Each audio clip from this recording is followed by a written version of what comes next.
afternoon, everyone. Welcome to the fourth installation of the annual John Mason Lecture at Borden College. The John Mason Lecture honors the life and legacy of Professor John Mason, who taught economics at Borden College from 1968 until his retirement in 2007.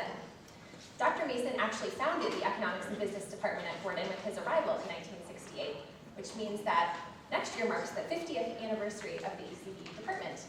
Stay tuned for that. When Dr. Mason retired in 2007, Professor Stephen Smith shared a reflection at his retirement celebration. You can find it in the Still Point archives online.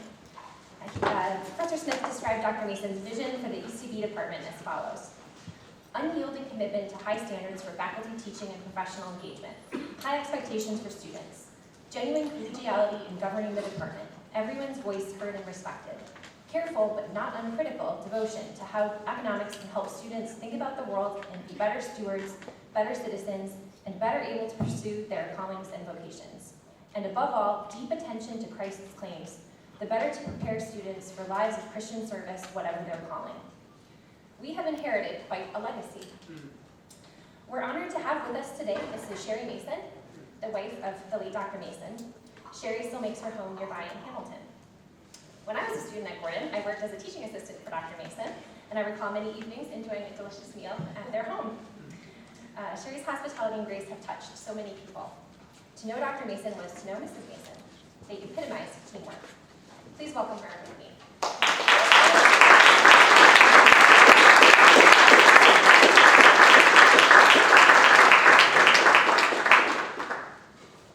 Our speaker today is Dr. Judy Dean.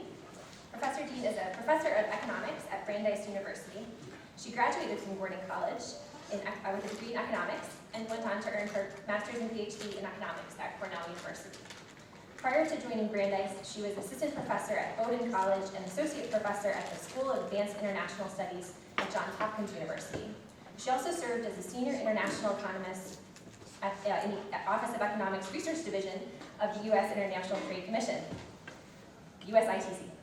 Judy has consulted for the World Bank and the OECD and has been a visiting scholar at the Indian Statistical Institute in New Delhi. Professor Dean has served the Christian community in many leadership roles throughout her career. She has served for many years on the board of World Relief and is currently a trustee of this college. She is an active member and past president of the Association of Christian Economists, an organization which Dr. John Mason helped to found. Judy is a member of Park Street Church in Boston. Her teaching and research focus on the impact of trade policies on developing countries. One of her most recent articles, which I found on her website, is a chapter in the book Paths for Sustainable Development. Her piece is titled Freer Trade and Sustainable Development. In her work and in her life, she combines the best of Christian warmth and grace with serious, challenging scholarship. I hope you have the pleasure of making her acquaintance. And I look forward to learning more from her this afternoon. Please welcome Dr. Judy Dean with me.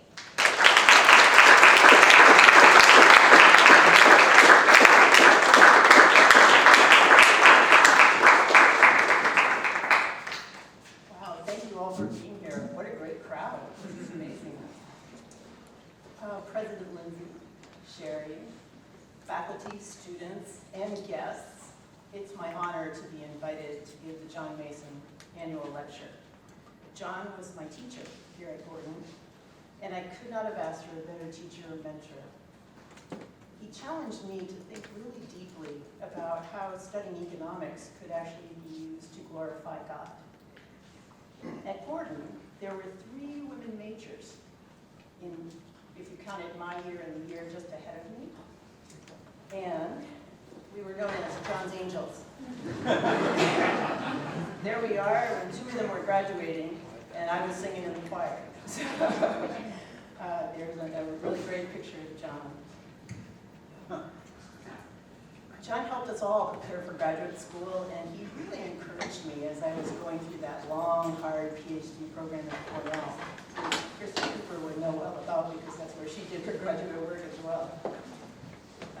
As I became a faculty member in a variety of schools, I joined the Association of Christian Economists, which John helped to found, and that meant I was now a colleague, and then, of course, always a friend.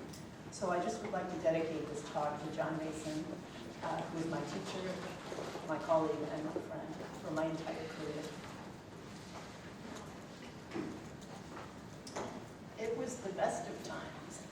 and it was the worst of times. These are the immortal words of Charles Dickens in the opening of Tale of Two Cities, which was written about the eve of the French Revolution. As our country sits kind of teetering on a different kind of war, trade war, with one of its largest trading partners, China, it seemed that these words were somehow incredibly apropos for our talk today. Let me tell you first about the best of times. I would say it's 2010, the best of times. Something happened that year that maybe you don't know about, but the UN's first Millennium Development Goal, which was to have extreme poverty in the world between 1990 and 2015, they actually did it. It happened. Extreme poverty was halved, and it was halved by 2010. This was incredible, an incredible accomplishment. It was achieved 5 years early. To give you an idea of how big that is, according to the World Bank, in 1990, about 1.8 billion people on this planet lived in extreme poverty. About 50% of those were in East Asia, and another 30% in South Asia. A very large share of those were in China and India. Here's what The Economist had to say in 2012. Global poverty is half of its 1999 level, and a lot of the credit goes to China, which has taken 660 million people out of poverty since 1981. An incredible accomplishment. In fact, both China and India had launched major reforms of their economies in the late 80s for China and the early 90s for India. And this led to remarkable growth and dramatic reductions in global poverty. In both countries, interestingly, a major part of the reform was a massive liberalization of the country's trade. To give you an idea of the extent of the takeoff, and I hope you can see these charts, this nice bright light shining on them. Here I have the average income of China and India plotted from 1960. If you look closely, you can see in 1960, the average income in China was about $300. In India, it was about $200 per person per year. It hovered in both countries below $500 for the next 25, almost 30 years. You can see that very flat portion on my graph. Then in 1987, around late 80s for China, and early 90s, you start to see a takeoff, a dramatic takeoff. By the end of the next 2 decades, China's average income grew more than 5 times, and India's nearly 3 times. Just a remarkable progress. Poverty also fell dramatically. Let me show you some indicators of that. Here I've plotted some data for you for 1993 and 2011. I've reproduced our average income numbers up top, but if you look at the poverty head count, the ratio of people below the extreme poverty line, which in this case is $1.90 US international dollars per day. In China, you can see more than half the population was in extreme poverty in 1993. By 2011, only 8%. Similar drastic change in India, changed from 46% of the population to only 21%. You can also see the poverty gap falling dramatically. That's the shortfall, the average amount of money by which a person falls below the line. So if the line is at $1.90, about how far do you fall as a percentage of the poverty? So now most of those who are poor only fall about 2% below the line instead of about 20% below in China. It gives you a measure of the severity of the poverty, not just the breadth. Finally, I chose infant mortality as another indicator to show you the dramatic drops in both countries, incredible drop, which is also mirrored in actually mortality of children under 5, another very important indicator in development. So I would say the best of times, there's incredible progress going on in the globe. Now the worst of times. So fast forward with me to 2017, 2018, and my focus is changing to my own country, the United States. In this period, just about a year, the United States new administration began a series of dramatic changes in our trade policy. There are changes that make us think, many people think, in fact, that we're retreating into isolationism. here are some examples.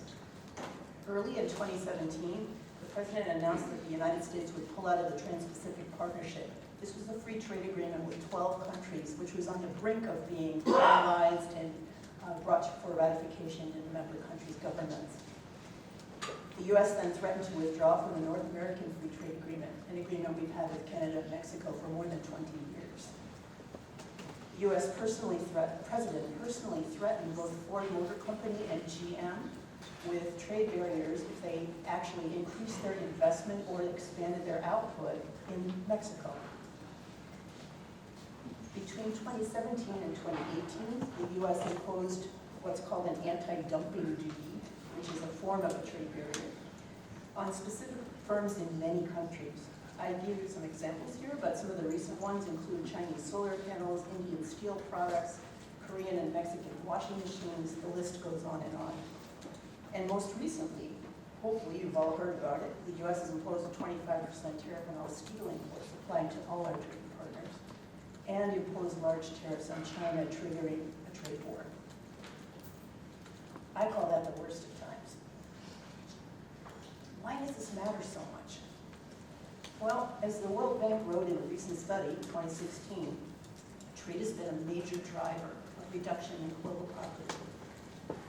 In a joint study in 2017 by the World Bank, the WTO, and the International Monetary Fund, the authors argue that trade has been crucial for growth and poverty reduction globally, and in particular has generated really rapid growth for many developing countries over the last 2 decades.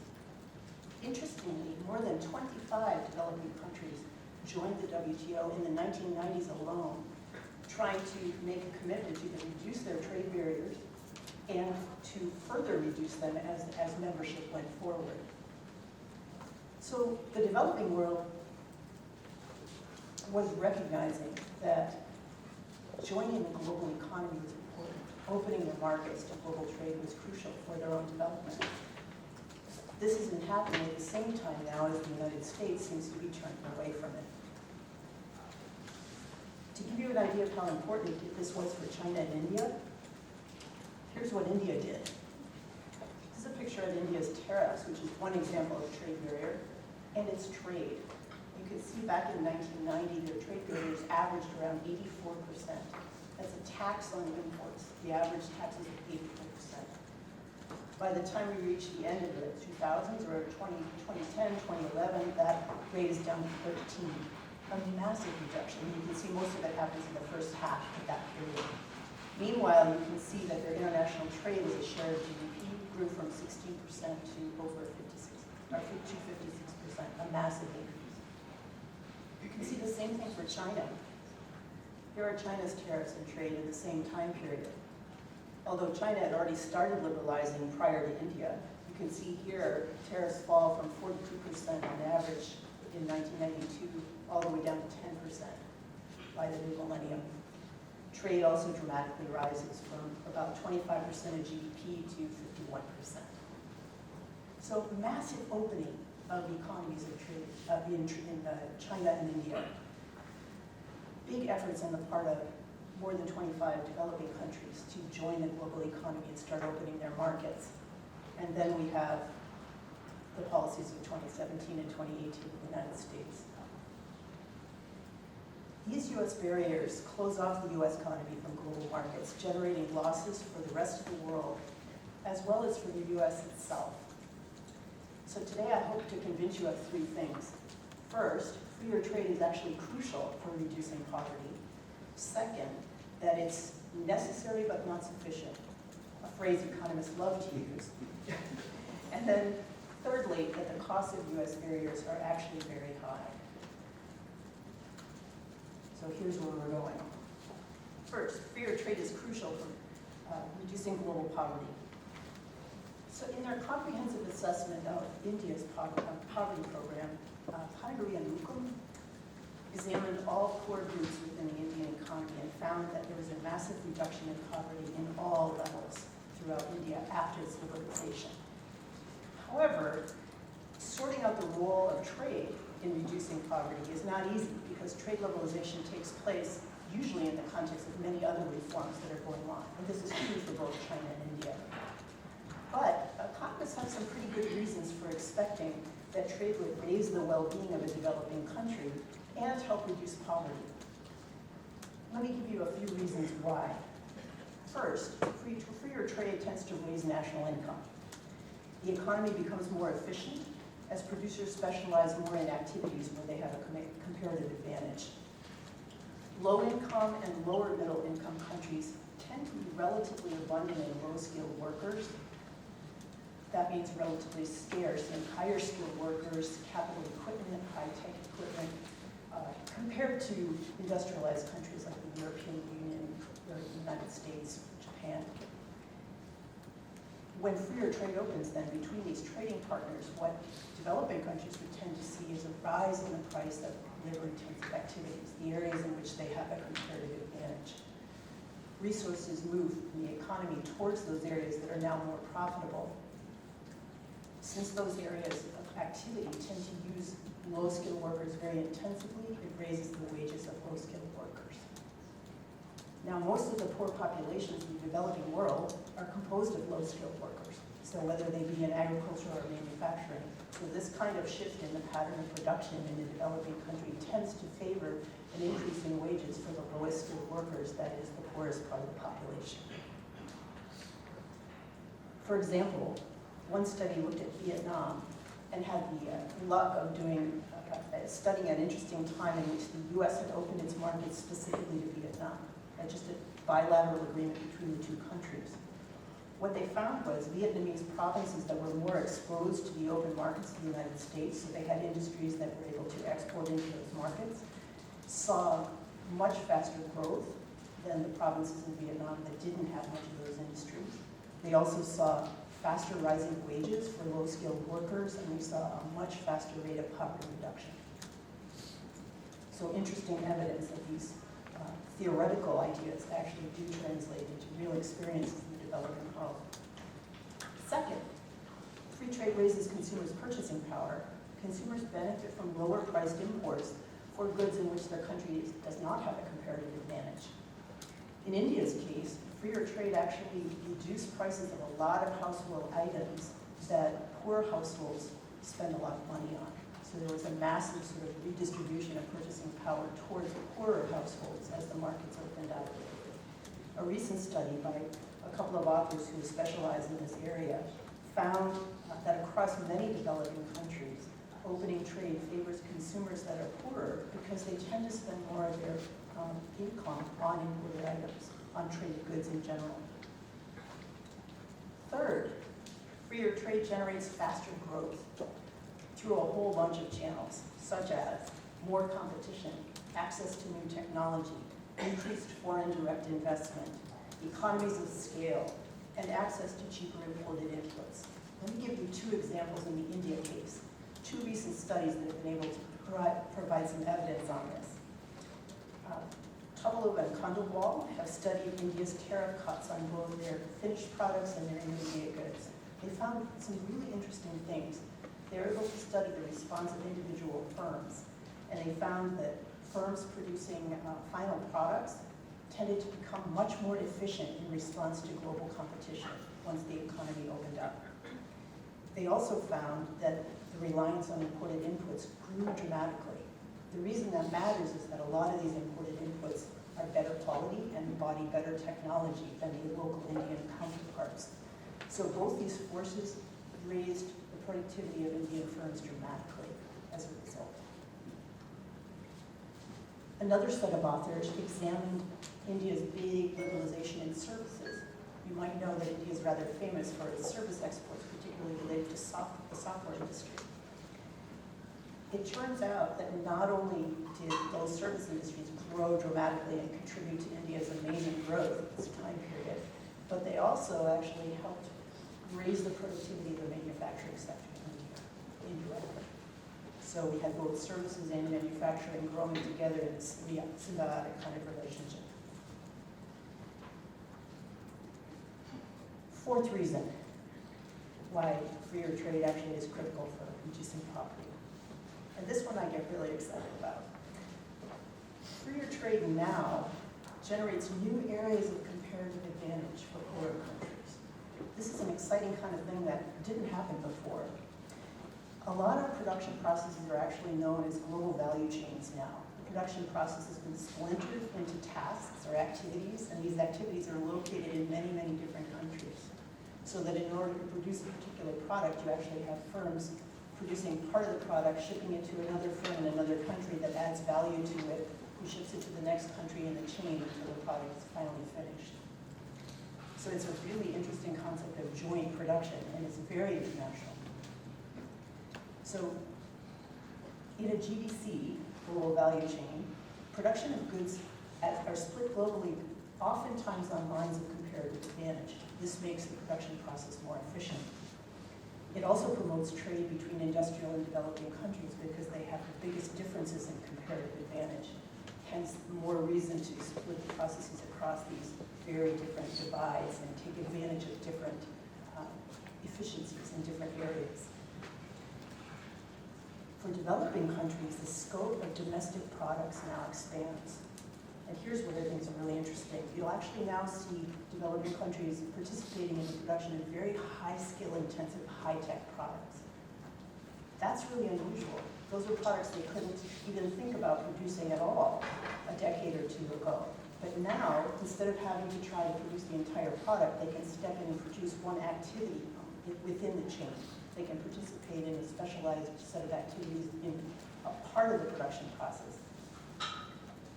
The reason this is also interesting, it not only provides new opportunities for production, but it provides opportunities for learning by doing and technology transfer, because in a global value chain, there's constant communication with the lead firm and the other participating firms. Many of them are industrial country firms with lots of technology and the ability to pass on managerial experience and other types of skills. Classic example is the Apple iPhone. I'm sure all of you know this, that your iPhone is built in a global value chain. Apple's involved in the R&D and the design and the upstream end of the chain, as well as the downstream and retail. China is largely at the downstream, doing lots and lots of assembly and packaging. In my own work, I found that China is, about half of China's dramatic trade growth during the 90s and the 00s was due to global value chain trade. Interestingly, about 80% of Chinese GVC exports are also from firms that have foreign investment, suggesting the potential for technology spillovers and learning by doing. But freer trade is not enough. I really want to emphasize that. The economist phrase, necessary but not sufficient, is the following. It's the idea that something is crucial in order to make something happen, but it isn't enough to make it happen. So I would say freer trade is necessary but not sufficient to reduce global poverty. Why is that? Well, we have a large bunch of evidence now that actually does testify to the fact that in most poor countries, opening up to the global economy has spurred growth, it has raised incomes, and much of that benefit has gone to reduce poverty. However, there is also lots of evidence that things can impede the benefits of trade from actually reaching the poor.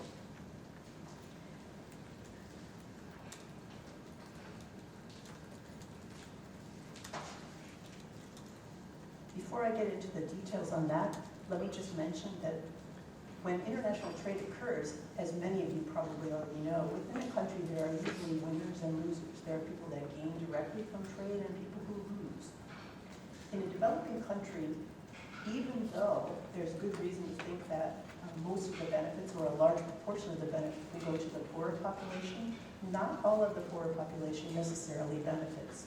In part, that depends on what households consume and what's happened to the prices of those goods. And in part, it also depends on where they earn their income, in which industries.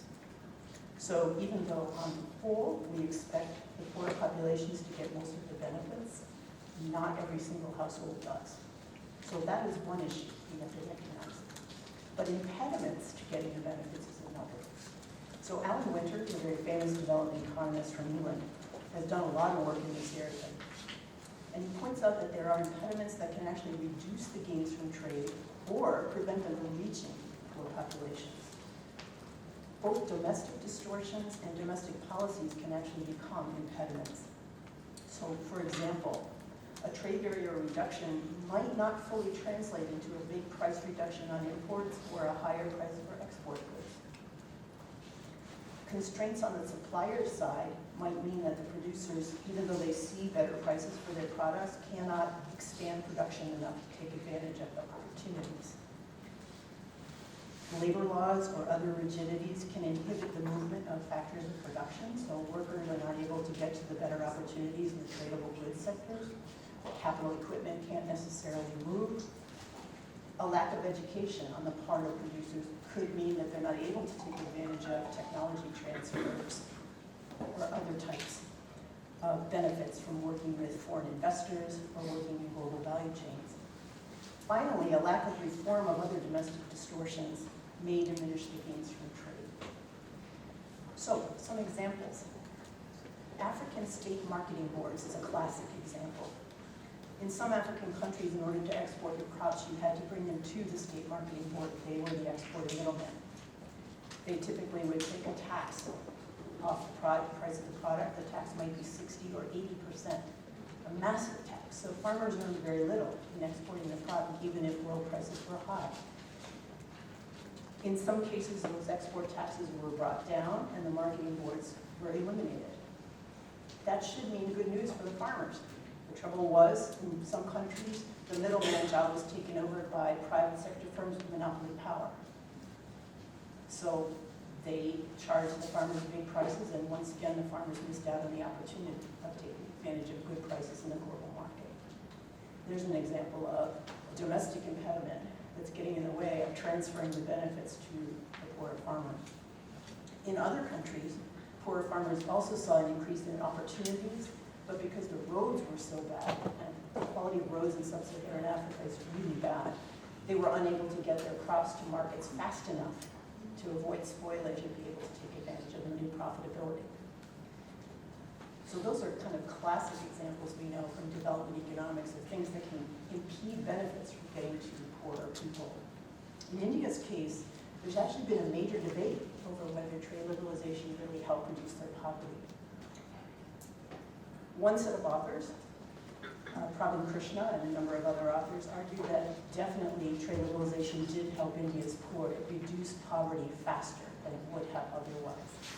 Another author, Topolova, argues the exact opposite. The interesting thing to me is in this debate, they use the same data and the same methodology generally, and they get the complete opposite answers. And both of them are really capable people.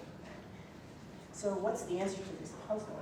It turns out the answer seems to be impediments in India that get in the way of benefits moving from freer trade to the poorer population. For example, Pangaria argues that India's maintenance of what's called a small-scale reservation regulation was a major impediment.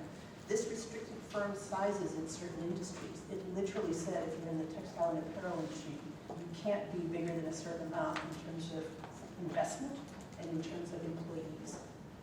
So firms were restricted to be very small in both dimensions. That really limits the ability of a labor-intensive exporting firm to actually expand and to respond to the freer trade opportunities, such as economies of scale or attracting FDI, selling into a larger market. All of that was really held back by these Indian regulations. Another set of authors argue that Indian states with high transport costs, greater distance from ports, poor infrastructure, all of these factors make it less likely that they're able to participate in the tradable production. So less likely to be even affected by the trade reforms since they're not involved in producing products that can be traded. Both sets of authors argue that inflexible labor laws in some states make it difficult to hire or fire workers, or move workers even within positions within the same firm. So it made it very difficult for firms to actually change their production process in response to new opportunities or implement new technologies. In addition, because India's big reform was done very gradually in some states, gradual reforms meant that some distortions were longer lived than others. So you would see different ranges of progress in different states at different times. So in my recent work with Michael Anderson and Stephen Smith, pleased to be here as a professor. We wanted to explore the extent to which distortions in India actually do impede getting benefits to poorer populations. So to get a preliminary idea, we divided major Indian states into two groups starting in 1993, which is just about a year after the implementation of the reforms. And we wanted to see whether these two groups of states, sort of above incomes, median income states and below in 1993, actually performed differently through the period from the 1993 up to 2007. Compared to the poorer group of states, the richer group experienced higher annual growth, a much larger increase in average income, nearly 100% increase versus 50% of the poorer group, and a much larger reduction in the poverty headcount. Poverty fell in the richer group by 25% and only by 10% in the poorer group. Since the income levels of the two states also seem to correspond to a lot of things like lack of ports, lack of good roads, lack of electricity, other sorts of impediments, we felt that this was at least preliminary evidence indicative of the fact that some of these impediments that are domestic problems might be getting in the way of benefits from free trade. So trade liberalization on its own is not the complete answer to poverty reduction. Clearly, domestic policies to correct economic distortions matter, so do removal or reform of existing policies, such as that small-scale reservation in India that distort consumer and producer decisions. In addition, some of the root causes of poverty are actually due to missing domestic policies, such as laws and regulations that protect people from usury from middlemen or money lenders. So domestic policy reform is also crucial. Freer trade on its own can't solve this problem. Finally, the cost of these U.S. barriers or any kind of trade barriers is high. So how costly are U.S. barriers? Let me select just a few examples to give you an idea. The 25% U.S. steel tariff that's been recently discussed is going to be extremely costly to the United States itself, economy-wide. This is because steel is used to produce many other things: automobiles, aircraft, appliances, furniture, you name it, the chairs you're sitting on, a lot of things. In 2002, using a similar trade law, President Bush also tried to place this tariff in response to industry demands, the U.S. steel industry. The outcry was enormous from the aircraft industry, the auto industry, just about any industry you can name. It was front page news for several months, and within a couple of months, that steel tariff was gone. Incredible outcry from many, many U.S. industries who argued how much it would hurt their profits, how much it would hurt their employees. It didn't last long. Today, this steel tariff of 25% has also been objected to by those same industries, but also by the UK, the EU, other sellers, major sellers of steel exports to the United States have stood up and actually said, we will respond, we will fight back with barriers to our markets on your products if you do this to us, which is their right to do under the World Trade Organization agreement rules. So even other countries that are major sellers are objecting this time around. The anti-dumping duties on Chinese solar panels is another really interesting example of extreme costs for the US, actually, not just for China. Solar energy production is divided along lines of comparative advantage. So China specializes in making the panels. The United States industry has about 85% of its employees in installation. Very few people involved in actually producing competing panels. So interestingly, in this case, the U.S. industry itself has stood up and objected. It said that it will really hurt their employees and their ability to produce if they can't access the panels which they use for the installation of this kind of energy. Finally, let me highlight the threats to Ford and GM in the auto industry. These threats are really dangerous. They actually succeeded. I don't know how many of you know that, but Ford decided not to make the investment in the plants in Mexico. GM decided not to expand its production of a particular car in Mexico as a result of these threats. I find this actually frightening because this is unprecedented that a U.S. president would actually personally call a private company and threaten them with a trade barrier. It also goes actually against all our commitments in the World Trade Organization. So it's a completely unprecedented and dangerous kind of behavior. But there are many more reasons to worry about it than that. First, when a company like GM or Ford makes a decision not to do something like an investment or expanded output, which they had already decided was in the best interest of their company and their production process, it means that they chose a default, a different decision which is less efficient. That translates into more expensive products when the company is actually choosing a less efficient alternative because of the threat. Second, the U.S. is a member of the NAFTA, the North American Free Trade Agreement, with Canada and Mexico. These two countries are two of the three largest trading partners with the United States. China is the third. So the whole point of the NAFTA agreement is to keep markets open to facilitate trade between three countries and maximize the benefits from the trade. This flies completely in the face of that. Finally, what you might not know is U.S. auto production for the last 30 plus years takes place in a global value chain. Autos are produced jointly by firms in the U.S., Canada, and Mexico, as well as some firms in the EU, UK, and East Asia. Thus, the critical thing is restrictions which impede trade with Mexico and Canada actually hurt U.S. production because they're making the cars together. It's a joint operation. So if you can't get parts you need from Canada and Mexico because they have restrictions on them or become more expensive, that means at the end of the day, the U.S. car is more expensive. These are joint operations. We've got new data now, so we're better able to see the linkages. As of 2015, about 40% of U.S. trade is actually in these global value chains. About 25% of this trade is U.S. value added sent on to other countries, exported to other countries, who then use it as inputs in their products and exported elsewhere. Some of that value added produced in the United States is actually re-imported by the United States when it buys the final product for another country. The top exporters of the U.S. intermediates in the world are China, Canada, and Mexico.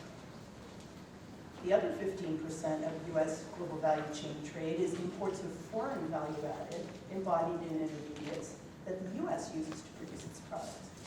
The automobile industry accounts for a large share of this foreign value added, and the top sources of that foreign value added imported into the U.S. are Canada, China, and Mexico.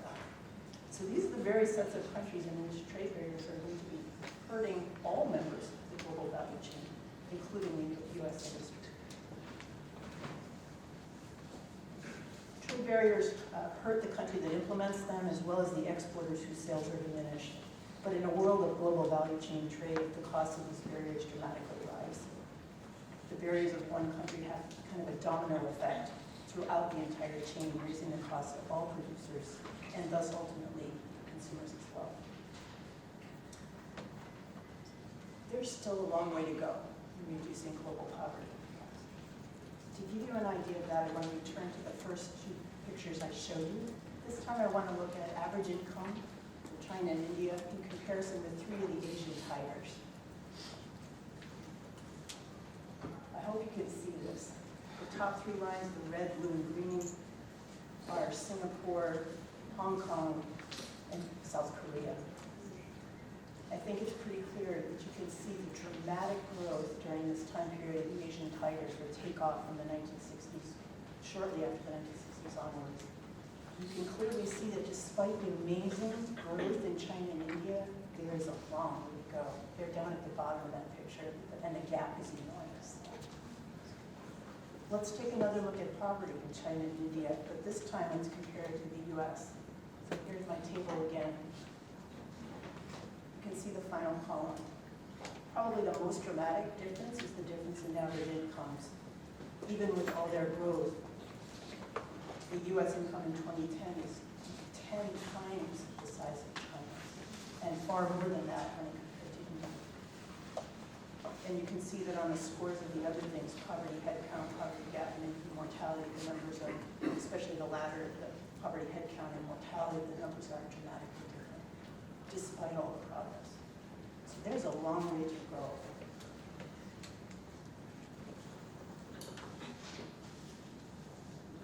I hope I've convinced you that keeping global trade open is crucial for continued reduction in global poverty.